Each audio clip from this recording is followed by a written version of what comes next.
జై Bharat charitable trust treasurer Saladi Jyoti గారు Vijayawada Autonagar slum ఏరియాలోని సిక్కు కాలనీలో మంచంపై ఉండి లేవలేని ఒక వృద్ధుడికి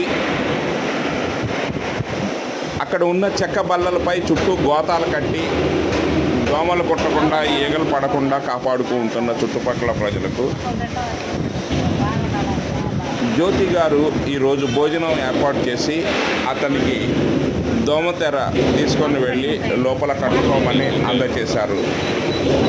ఎవరూ చూడనటువంటి ఇలాంటి కార్యక్రమాలని అనేకం చేస్తున్న జ్యోతి గారిని మనందరం అభినందిద్దాం.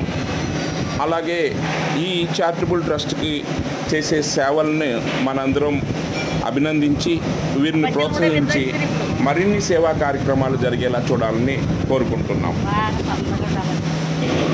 జై భారత్.